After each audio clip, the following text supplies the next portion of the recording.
The red and blue flashing lights reflecting off my perfectly manicured lawn were annoying, sure, but the real irritation was Cynthia standing on my driveway, arms crossed, wearing a smug smile that said she'd finally won. She told the dispatchers I was hosting an illegal, disruptive, and dangerous gathering. She didn't know the guy currently flipping burgers in my backyard was the mayor of our city. This is the story of how a petty neighborhood tyrant accidentally nuked her own reign of terror. I never wanted to live in a place with a homeowners association. Growing up, a neighborhood was just a collection of houses where people occasionally borrowed a lawnmower or ignored each other completely. You waved from the driveway, you kept your dog off their grass. That was the social contract. But when my wife Sarah got pregnant, our priorities shifted. We wanted good schools. We wanted sidewalks. We wanted the illusion of safety that comes with matched mailboxes and uniform oak trees. So, we bought a 4-bedroom colonial in Oak Ridge Estates. Oak Ridge was beautiful in a clinical, sterile way. Every blade of grass stood at attention. Every driveway was power washed to a blinding white. It felt less like a neighborhood and more like an outdoor museum where people happened to sleep. I should have known the manicured perfection wasn't a byproduct of community pride. It was the result of fear. Her name was Cynthia Higgins. Cynthia was the president of the Oak Ridge Estates HOA, though Supreme Chancellor would have been a more accurate title. She was a woman in her late 50s who moved with the rigid, terrifying posture of a mantis. She drove a silver Lexus SUV at exactly 14 miles per hour through the neighborhood, a yellow legal pad resting on her steering wheel. She didn't have hobbies. She didn't have pets. She had the Covenants, Conditions, and Restrictions Handbook, a 70-page document she carried like a holy text. I met her on day 3. I was on a ladder, sweating through a t-shirt, trying to hang a hanging fern on our front porch. A throat cleared behind me. It was a sharp, grating sound like sandpaper on glass. I turned around. Cynthia was standing on my walkway. She wore a pastel polo shirt tucked tightly into khaki capris. Around her neck, swaying gently, was a laminated badge identifying her as the HOA president. She held a silver tape measure. "Welcome to Oak Ridge," she said. Her voice didn't match the word welcome. It was flat, transactional. "Thanks," I said, wiping sweat from my forehead. "I'm Nate. We just moved in." She didn't offer her hand. Instead, she pointed the tape measure at my porch. "You're Nate. I'm Cynthia Higgins. And your plant bracket is a violation of Section 4, Paragraph B. All exterior aesthetic modifications must be approved by the Architectural Committee, which is me." I stared at her. It was a hook. For a fern. "I'm just putting up a plant, Cynthia." "It alters the visual continuity of the streetscape," she replied, her eyes unblinking. "You have 24 hours to remove it, or you'll be fined $50. Subsequent days will incur a daily penalty of $25. Have a blessed afternoon." She turned on her heel and marched back to her idling Lexus. I stood on the ladder for a long time, the drill hanging limp in my hand. That was my introduction to the ecosystem of Oak Ridge. You were either predator or prey, and Cynthia held all the teeth. Over the next 2 years, I watched her terrorize the block. She fined the Johnsons because their garage door was open for more than 30 minutes while they were cleaning it. She sent a formal cease and desist letter to a 7-year-old girl who set up a lemonade stand, citing unlicensed commercial activity in a residential zone. She carried a literal color swatch ring to ensure everyone's mulch was mocha brown and not chestnut. Most people just paid the fines. They kept their heads down. They grumbled in hushed voices at the grocery store, terrified she might appear from behind a display of avocados. I didn't keep my head down. I ignored her. I was a project manager for the city's Department of Urban Planning.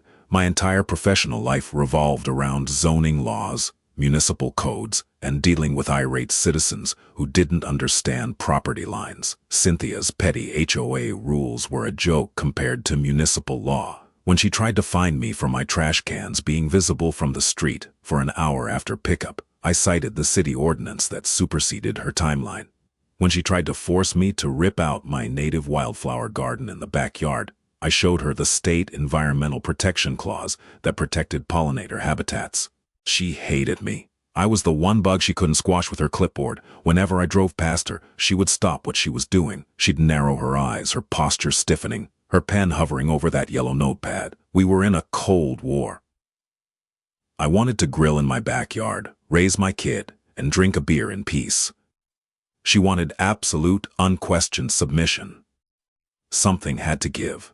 The catalyst, funnily enough, was a bridge, specifically the Miller Creek overpass. It had been a massive infrastructure project downtown, plagued by delays, budget cuts, and endless red tape. I had worked 70-hour weeks for a year trying to get the thing finished. And finally, on a humid Thursday in late August, we cut the ribbon. I was exhausted. I was thrilled. I wanted to celebrate. I called up a few guys from the office, a couple of the civil engineers, and the guy who had backed the project politically when everyone else wanted to scrap it. Saturday, I told them, my place, I'm smoking a brisket. There will be cold beer, no talk about concrete, no talk about budgets, just meat and fire. They were in. I spent Friday prepping. I bought a massive, beautiful Packer brisket. I trimmed it, rubbed it down with salt and coarse black pepper, and got my smoker ready. I set up lawn chairs. I strung a few extra lights around the patio. It was going to be a perfect low-key afternoon. Just 6 guys sitting in a backyard, decompressing after a year of hell. I didn't send out invitations. I didn't play loud music. I didn't think I needed to notify the Supreme Chancellor of Oak Ridge Estates that I was having a few friends over for lunch. That was my first mistake. Or maybe looking back on it, it was the best decision I ever made. Saturday arrived with a heavy, thick heat. The kind of late summer day where the air feels like a wet wool blanket. I was out of bed by 5 or official a.m., firing up the offset smoker. The smell of burning oak and hickory wood is, to me, the smell of peace. As the thin blue smoke drifted up into the pale morning sky, I drank my coffee and listened to the neighborhood wake up. By noon, the brisket was wrapped in butcher paper and resting in a cooler.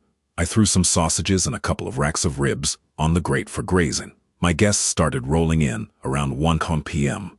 First came Greg and Dave, 2 engineers who looked like they hadn't slept a full night since 2024. They brought 2 coolers of generic light beer and collapsed into the patio chairs with heavy sighs. Then came Mike, our logistics coordinator, and finally, Calvin arrived. Calvin Brooks was the mayor of our city. In public, he wore tailored navy suits. He had perfectly coiffed hair, a blinding smile, and the polished cadence of a man who spent his life behind podiums. He was a rising star in state politics. But today, Calvin wasn't the mayor. Today, he was just Cal.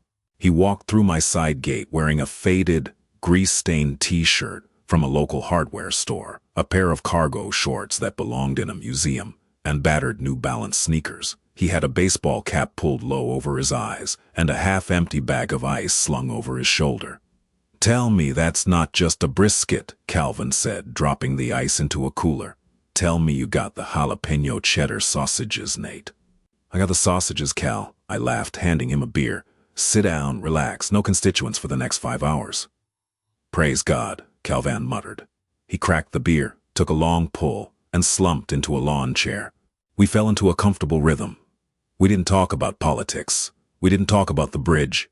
We talked about baseball. We argued about the best way to maintain a cast-iron skillet.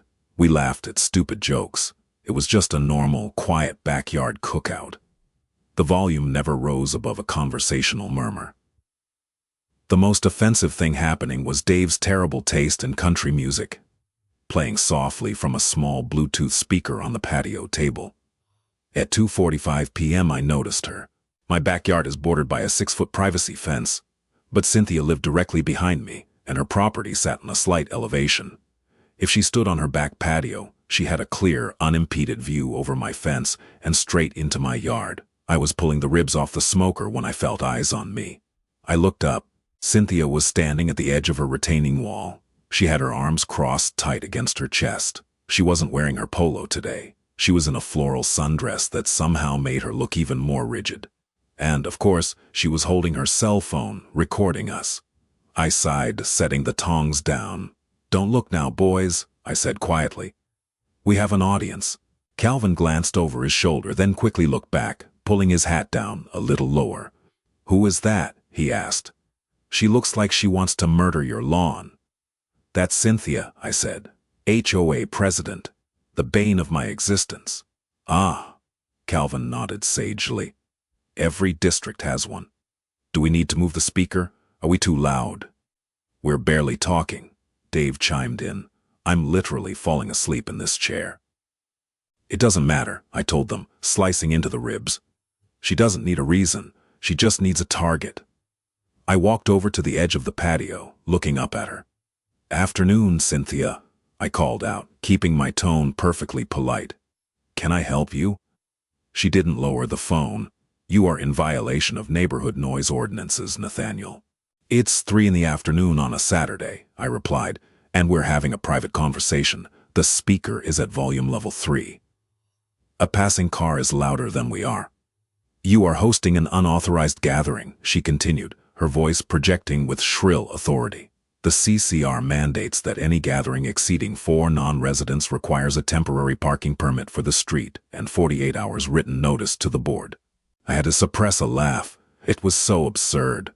"Cynthia, they parked in my driveway. No one is on the street. We're eating lunch. Your smoker is producing excessive particulate matter." She pivoted instantly, realizing the parking angle wouldn't stick. "The smoke is drifting across property lines. It's an environmental hazard and a nuisance violation." At this point, Calvin stood up. He walked over, a rib bone in one hand, a beer in the other. He leaned against a support post of my patio covering, looking up at Cynthia with mild amusement. He didn't introduce himself. With the ratty clothes and the sunglasses, he looked like a weary suburban dad, not the chief executive of a city of 400,000 people. "Ma'am," Calvin said, his voice smooth and calming, "we're just having a bite to eat. The wind is blowing so. Your house is north. There's no smoke hitting your yard." Cynthia's eyes narrowed. She hated being challenged, but she especially hated being challenged by someone she didn't have a file on. "I don't know who you are," she snapped, "but this is Oak Ridge Estates. We have standards. We have rules. I am giving you 10 minutes to disperse this gathering, extinguish that crude fire pit, and vacate the premises. If you do not, I will be contacting the authorities to deal with a hostile, illegal disturbance." The yard went dead silent. Dave paused with a piece of sausage halfway to his mouth. Greg slowly lowered his beer. I felt a hot spike of anger in my chest, but I pushed it down. Getting angry was what she wanted. It would validate her narrative that we were aggressive and out of control. "Cynthia," I said, my voice dangerously quiet, "you are on your property and I am on mine. You are not dispersing my guests. You are not touching my smoker. Go back inside your house and leave us alone." She glared at me. A tight, victorious smile crept across her face. "Oh, 10 minutes," she whispered loudly. She turned around and marched back into her house, the glass sliding door slamming shut behind her. Calvin looked at me, tossing his rib bone onto a paper plate. He took a sip of his beer. "You think she's actually going to call the cops over a backyard barbecue?" "Cal," I said, handing him a plate of brisket. "She once called the fire department because a kid had a sparkler on the 4th of July. She's calling them right now." We didn't stop eating. If anything, the threat of impending law enforcement made the food taste better. I sliced the brisket. The bark was a deep, crusty black, yielding to a perfect smoke ring that glowed a soft pink against the rendered fat. I passed plates around.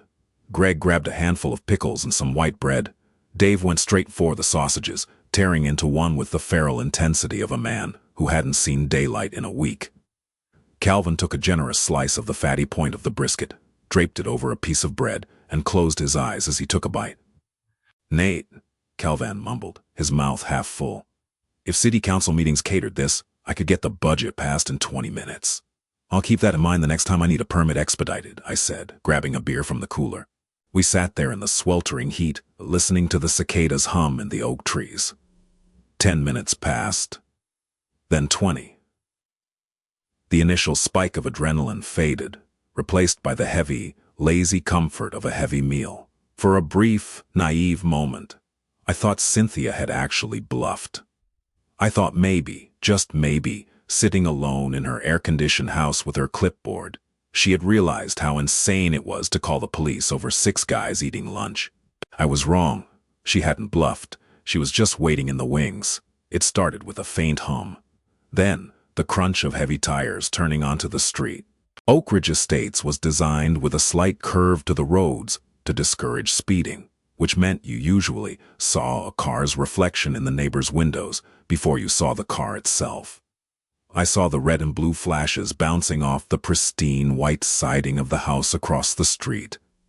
There were no sirens, just the silent, strobing lights of a municipal cruiser rolling to a stop at the curb. "Well," Greg said, setting his paper plate down on his lap, "that's going to ruin the property values." I stood up, wiping my hands on a towel. 2 doors slammed shut in the driveway. I walked to the edge of the patio, looking down the side yard toward the front gate.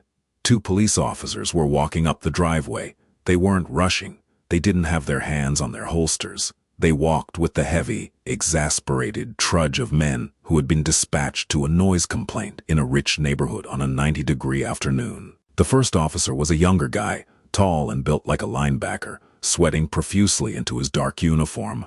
His name tag read Brody. The second was older, graying at the temples with a weary look in his eyes. His tag read Evans. I unlatched the side gate and pushed it open before they could knock. "Afternoon, officers," I said, leaning against the fence post. Brody stopped, looking past me into the backyard. He scanned the scene. He saw Dave asleep in a lawn chair, his mouth slightly open. He saw Greg nursing a light beer. He saw Calvin, slouched low, a baseball cap covering his face, aggressively chewing on a rib bone. Finally, Brody looked at the smoker, where a thin, lazy trail of smoke was drifting straight up into the sky. "Hey there," Officer Evans said, stepping forward. He hooked his thumbs into his duty belt. "Are you the homeowner?" "I am, Nate." "Well, Nate, we got a call from dispatch about a 10:34, a severe disturbance of the peace. The caller stated there was an unauthorized hostile gathering, massive amounts of toxic smoke blowing into residences, and suspected public intoxication." Evans paused, looking at Dave, who was currently snoring softly. "I gotta admit, Nate, I'm not seeing a riot." "I'm smoking a brisket, officer," I said, gesturing to the spread on the patio table. "6 of us. We've been here for 2 hours. The music is off. We were actually just talking about crabgrass." Brody let out a short, sharp sigh, wiping his forehead. "Look, we have to respond to the calls we get." The caller was highly agitated, said she felt threatened by the aggressive posture of the attendees. I couldn't help it. I laughed. "Aggressive posture? Half these guys are engineers who haven't slept in a week. The other half are in a food coma. You're welcome to come check the yard, but the most dangerous thing back here is the jalapeno sausage." Evans cracked a faint smile. He knew exactly what this was. Every cop who patrols a suburban district knows about the Cynthias of the world. They know the weaponization of the non-emergency line. They know the hyperbole. "We don't need to search the yard," Evans said, shaking his head. "We'll just mark it as unfounded. You guys enjoy your weekend. Try to keep the heavy snoring down to a minimum." "Appreciate it," I said, turning to head back to my chair. "Excuse me." The voice sliced through the humid air like a rusty scalpel. I stopped. The officers turned, marching down the center of my driveway, completely ignoring the fact that she was trespassing on my property, was Cynthia. She had swapped her phone for her yellow legal pad. Her jaw was locked, her eyes wide with a terrifying, righteous fury. She didn't look at me. She marched straight up to Officer Evans, stopping mere inches from his chest. "Why are you leaving?" she demanded. Evans took a half step back, clearly caught off guard by the sheer velocity of the woman. "Ma'am," we responded to the call. "There's no disturbance here. It's a private barbecue on private property." "It is an illegal gathering," Cynthia spat, tapping her pen violently against the legal wood. "I'm the president of the Oak Ridge Estates Homeowners Association. I oversee the governance of this community.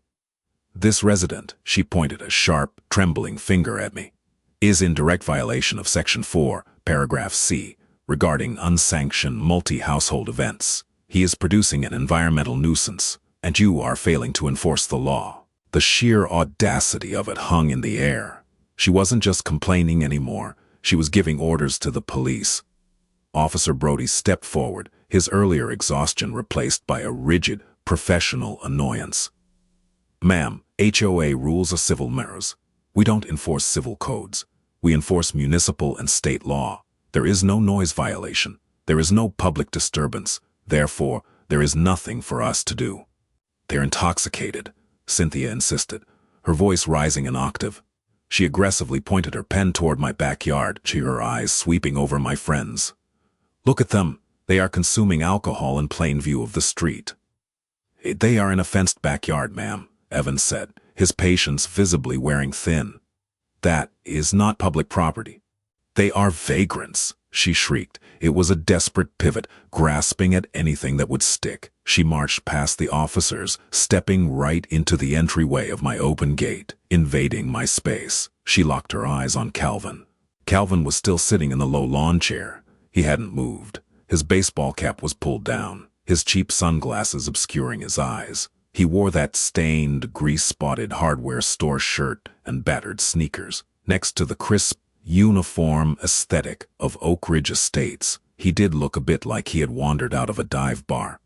"Look at this man," Cynthia sneered, her voice dripping with absolute disgust. "He doesn't belong here. He looks homeless. I want him identified. I want to know who is coming into my neighborhood and threatening the safety of our children.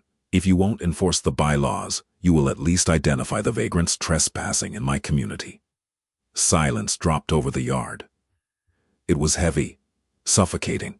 Dave woke up, blinking in confusion. Greg stopped drinking his beer. I stood completely still, watching the scene unfold, with a mixture of horror and profound, building ecstasy. Officer Evans sighed, clearly wanting to put an end to this, before Cynthia popped a blood vessel. He walked past her, stepping into the yard. He approached Calvin, keeping his voice low and respectful. "Sir, I'm sorry to bother you," Evans said. "Could I just see some ID? It'll help us close out the report and get her out of your hair." Cynthia stood by the gate, her arms crossed, wearing that smug, triumphant smile. She thought she had one. She thought she had used the police to intimidate us, to force her will onto my property. Calvin didn't say a word. He didn't rush. He slowly wiped his fingers clean with a paper napkin. He tossed the napkin onto his plate. He reached into the back pocket of his cargo shorts and pulled out a worn leather wallet. He flipped it open, sliding out his driver's license, and handed it up to the officer. Evans took the card. He looked at it. I watched the officer's face closely. It took about 3 seconds for the information to process. First, he looked at the photo. Then, he looked at the name. Then, he looked up at Calvin, who slowly reached up and took off his cheap sunglasses, revealing tired, sharp eyes. Evans physically recoiled. It wasn't a large movement, just a sudden stiffening of his spine. The color drained slightly from his cheeks. "Sir," Evans started, his voice suddenly thick. He swallowed hard. "I apologize, I didn't realize." Brody, noticing his partner's sudden shift in demeanor, walked over. He peered over Evans's shoulder at the small plastic card. Brody's eyes went wide. He looked down at the man in the stained t-shirt, then back at the ID, his mouth dropping open slightly. "Is there a problem?" Cynthia barked from the gate, annoyed that the officers weren't immediately putting Calvin in handcuffs. "Does he have warrants? Because I will press charges on behalf of the community." Calvin stood up. He didn't move fast, but the moment he got to his feet, the entire dynamic of the yard shifted. When you spend your life managing a city, dealing with hostile press conferences and negotiating multi-million-dollar union contracts, you learn how to take up space. Calvin Brooks didn't just stand up. He claimed the gravity in the room. He walked slowly toward the gate. Evans and Brody quickly stepped aside, parting for him like the Red Sea. Calvin stopped 2 feet away from Cynthia. He looked down at her. "Ma'am," Calvin said. His voice was smooth, deep, and carried a dangerous, quiet authority. It wasn't the voice of a guy eating barbecue. It was the voice of a man who commanded thousands of city employees. Cynthia faltered. Her smug smile vanished, replaced by a flicker of uncertainty. She looked at the officers, confused as to why they were suddenly standing at attention. Who are you?" she stammered, her grip tightening on her clipboard. Calvin didn't answer her directly. He turned his head slightly toward Officer Evans. "Officer, What is the municipal code regarding the weaponization of the emergency dispatch system for fraudulent noise complaints? Calvin asked calmly. Evans stood rigidly straight. That would be a misdemeanor, sir, falsifying a police report and misuse of 911 services. And what is the municipal penalty for trespassing on private property after being explicitly told to leave by the homeowner? Calvin continued, his eyes never leaving Cynthia. Another misdemeanor, sir, subject to immediate arrest or citation at the homeowner's discretion, Brody answered quickly, eager to show competence. Cynthia's face flushed a deep, blotchy red. Arrest? You can't arrest me. I am the president of this HOA. I am trying to keep criminals out of this neighborhood. You are a vagrant. Calvin finally reached out and took his ID back from Officer Evans. He didn't put it in his pocket. He held it up right in front of Cynthia's face. My name is Calvin Brooks, he said, his voice dropping in volume but increasing in density. I am the mayor of this city. The police officers you just tried to use as your personal security force work for a department that I oversee. The street you are complaining about is maintained by Public Works, which I fund. And this man, he pointed at me without looking away from her, is one of the lead project managers for the city's infrastructure division. He just spent a year building the overpass that you drive over every single day. Cynthia stopped breathing. I literally saw her chest freeze. Her eyes darted from Calvin's face to the ID, to the police officers, and back to Calvin.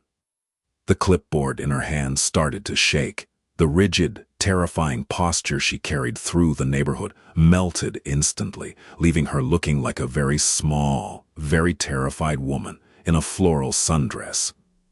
You, she whispered, her voice failing her. You're the mayor? I am, Calvin said softly. And I've just spent the last 2 hours listening to you harass a homeowner, illegally trespass on his property, and attempt to mandate police action based on fictitious civil codes that hold zero legal weight. He leaned in slightly. So, Cynthia, Calvin said, using her first name like a weapon, here is what is going to happen. You are going to turn around. You are going to walk off this driveway. You are going to go back to your house, and you are not going to look over this fence again. Because if you do, if you bother Nate or his family or anyone else on this street with your imaginary authority, I will personally ensure that every municipal code inspector in this city audits your property for the next 5 years. Do we understand each other? Cynthia didn't say a word. She couldn't. I watched her throat work frantically as she tried to swallow. Her hands, previously gripping that yellow legal pad like a weapon, were now trembling so violently that the metal clip rattled against the cardboard backing. The terrifying, unyielding tyrant of Oak Ridge Estates was gone. In her place stood an aging woman who had just realized that her entire universe of authority ended at the property line. She looked at Officer Evans. He didn't offer a shred of sympathy. He just stared back with the cold, flat expression of a man who had been disrespected and was thoroughly enjoying the karma unfolding in front of him. Officer Brody actually took a half step forward, his hand resting casually on his radio, waiting to see if she was going to push her luck and catch a trespassing charge. She didn't. Cynthia took a step backward. She stumbled slightly on the edge of the concrete driveway, her espadrilles scraping loudly against the pavement. She didn't look at me. She didn't look at Calvin. She just turned around. The walk back to her property felt like it took an hour. The silence in the yard was absolute. The only sound was the distant, lazy hum of a lawnmower a few streets over and the heavy, rhythmic slap of Cynthia's shoes against the asphalt. She didn't march. She didn't have that stiff, mantis-like posture anymore. Her shoulders were slumped. Her head was bowed. She looked small, deflated.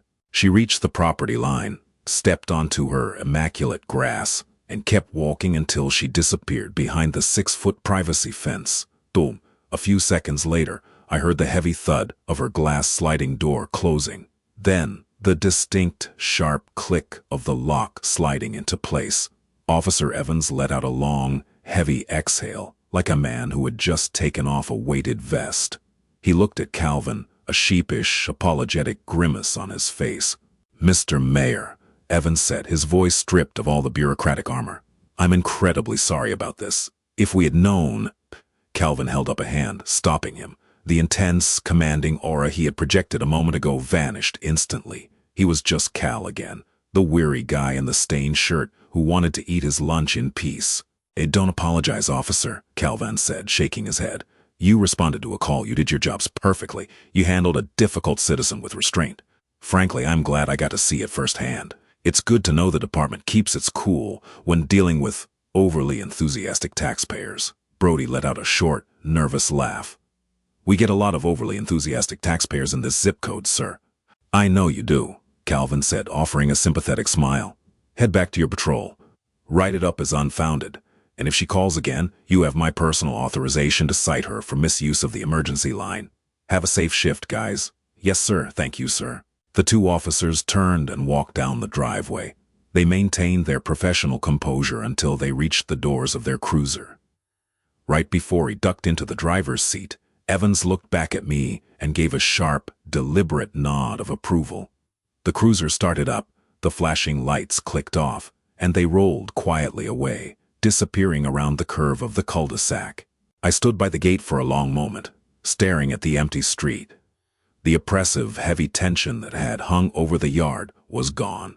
The air felt lighter. I closed the wooden gate, slid the metal latch shut, and turned back to the patio.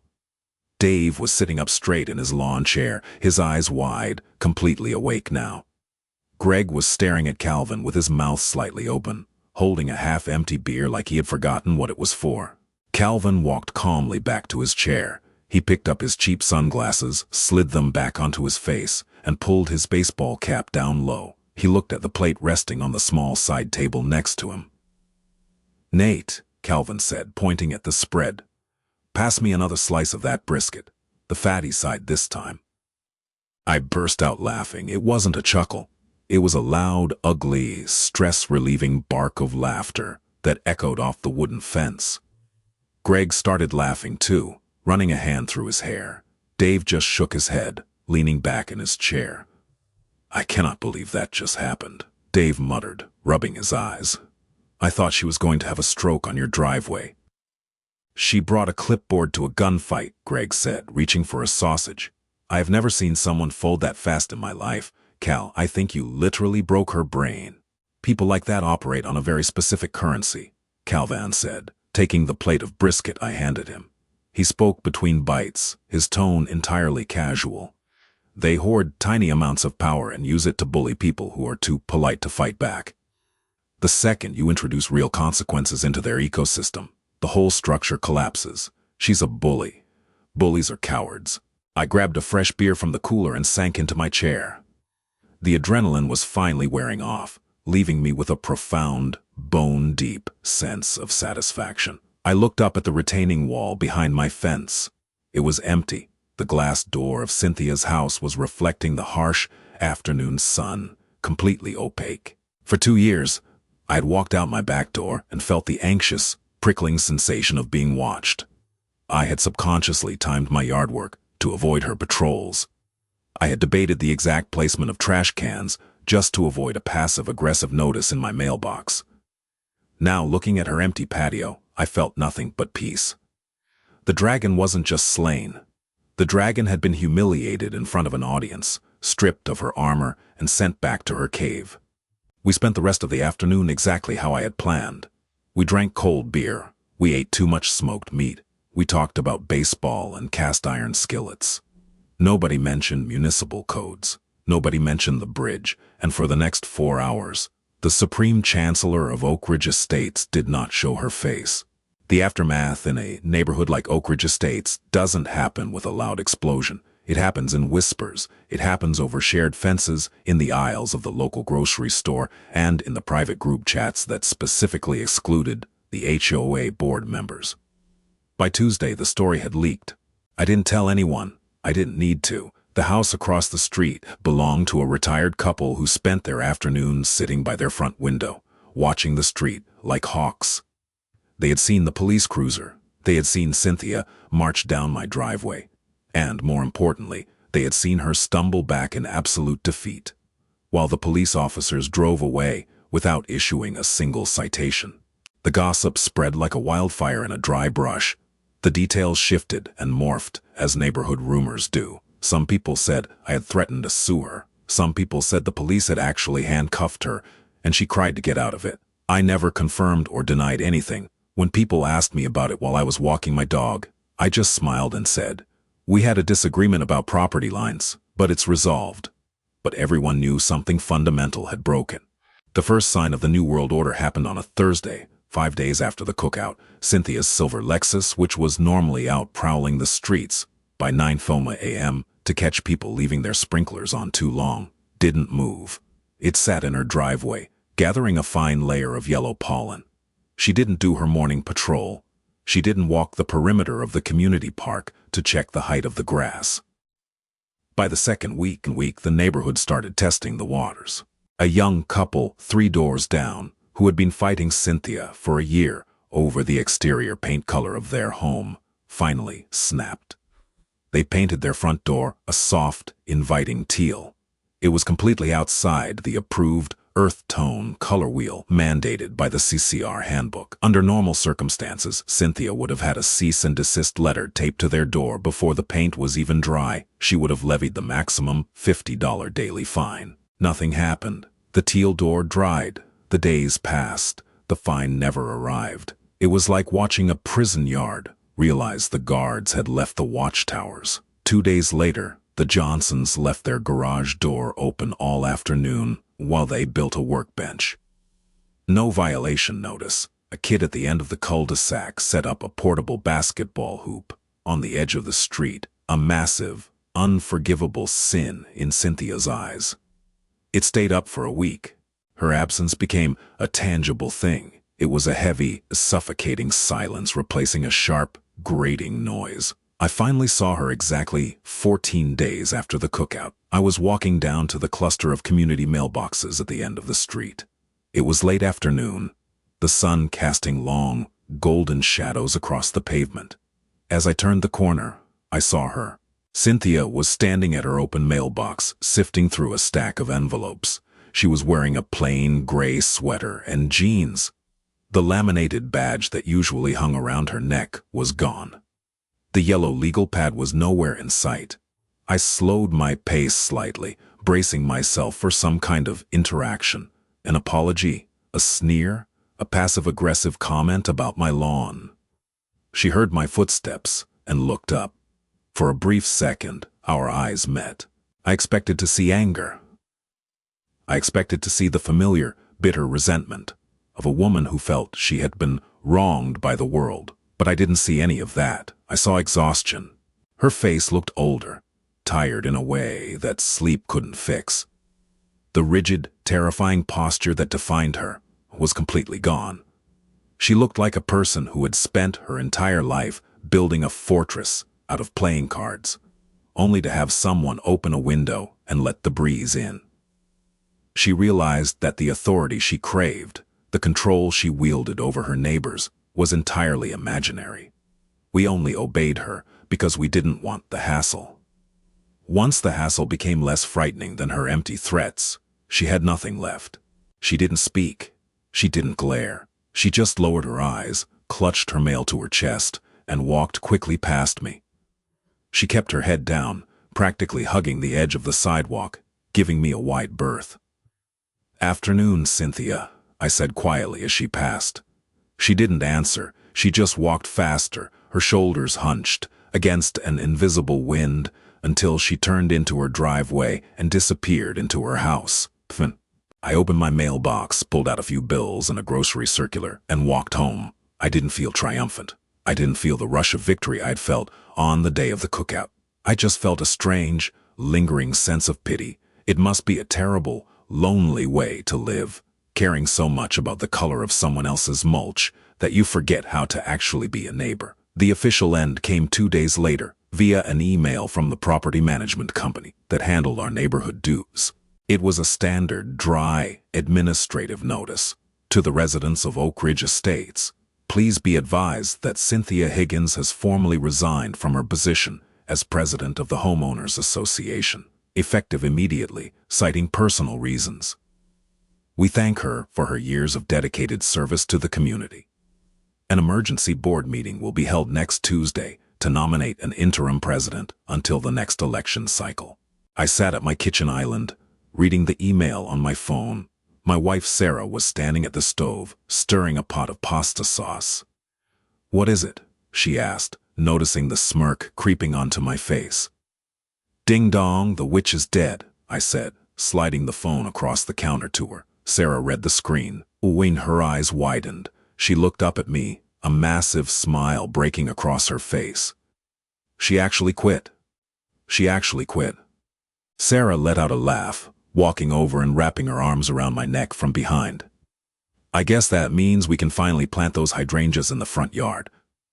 "We can plant whatever we want," I said, leaning back into her. The neighborhood didn't throw a parade. There was no block party to celebrate her downfall. We just went back to being a normal, quiet suburb. The young couple kept their teal door. The kids played basketball in the street. The lawns still looked nice, and the driveways were still clean, but the sterile, fear-driven perfection was gone. It felt like a neighborhood again.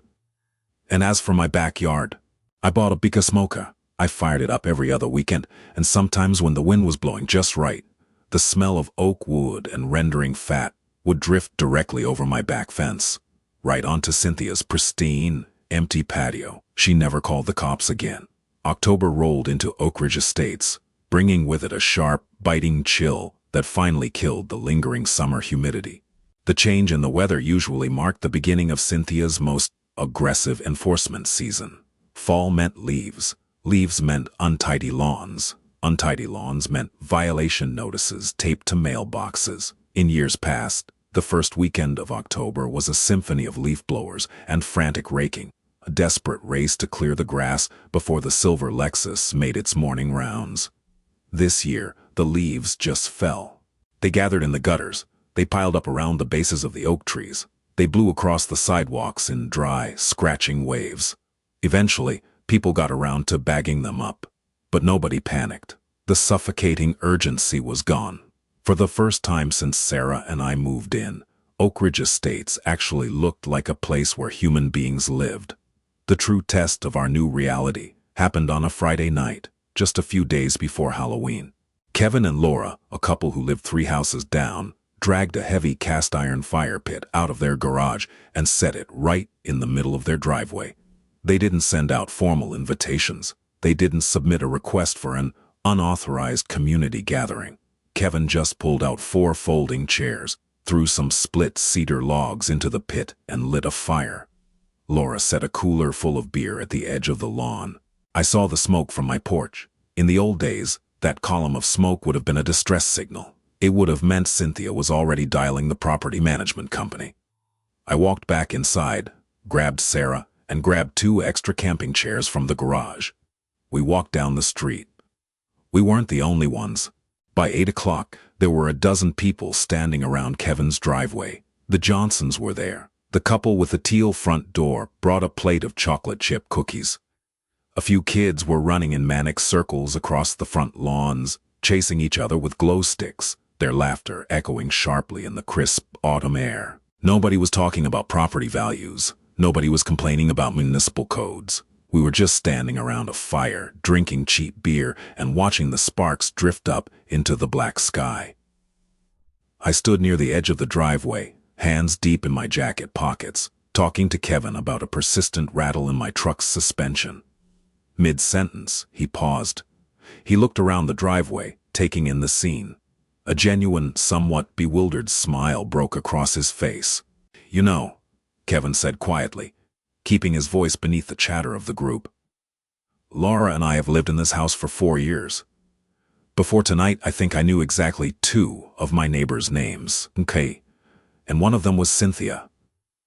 I nodded, taking a sip of my beer. "It's by design, man. When the only reason you interact with your neighbors is to police them, you stop seeing them as people. They just become liabilities." "It's crazy," Kevin muttered, shaking his head. "We bought into this neighborhood because we wanted a community. But it wasn't a community, it was just a homeowners association. There's a massive difference." He was right. An HOA is just a contract. It's a legal agreement that says we will all pretend to be perfect so our equity goes up. But a community is something entirely different. A community is messy. It's a borrowed ladder that doesn't get returned for 3 weeks. It's a dog barking at a squirrel on a Saturday morning. It's the smell of a neighbor's brisket drifting over the fence. It's grace. It's the quiet understanding that we are all just trying to get through the week, and maybe we don't need to make things harder for each other over a slightly crooked mailbox. I stepped away from the fire for a moment to throw my empty can into Kevin's recycling bin. From where I stood at the edge of the street, I had a clear line of sight up the slight hill that curved toward the back of the neighborhood. I could see the rear elevation of my house, and right behind it, I could see Cynthia's property. Her house was dark. There were no exterior lights on.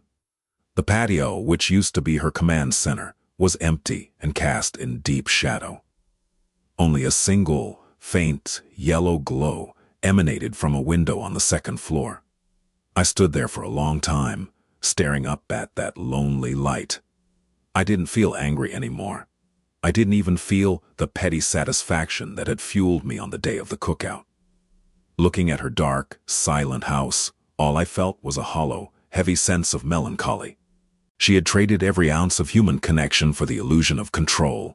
She had spent years alienating the people around her, pushing everyone away with a clipboard and a tape measure, convinced that order was the same thing as respect. And when the authority shattered, there was nothing left underneath it. No friends to check on her, no neighbors to invite her to a driveway fire pit. Just a quiet house, a perfectly manicured lawn, and total isolation. "Hey, Nate." I turned around. Sarah was standing a few feet away, holding a marshmallow on a stick. Her nose was red from the cold. "You good?" she asked, following my gaze up the hill. "Yeah, I said, offering a small, tired smile. "I'm good." I walked back toward the fire. The heat radiated outward, warming my face. Someone told a terrible joke, and the whole driveway erupted in laughter. I pulled my chair a little closer to my wife, sat down, and watched the wood turn to ash. We lived in Oak Ridge Estates, but finally, we were actually home. If you've ever dealt with an HOA dictator who forgot they were dealing with human beings, I know you felt this one. Hit that like button if you think Cynthia got exactly what she deserved. I want to hear from you. What is the craziest, pettiest rule your neighborhood or landlord has tried to enforce? Drop your story in the comments below, because I read every single one. Don't forget to subscribe and turn on notifications so you never miss another wild story of instant karma. Until next time, keep your grills hot, know your local ordinances, and thanks for watching.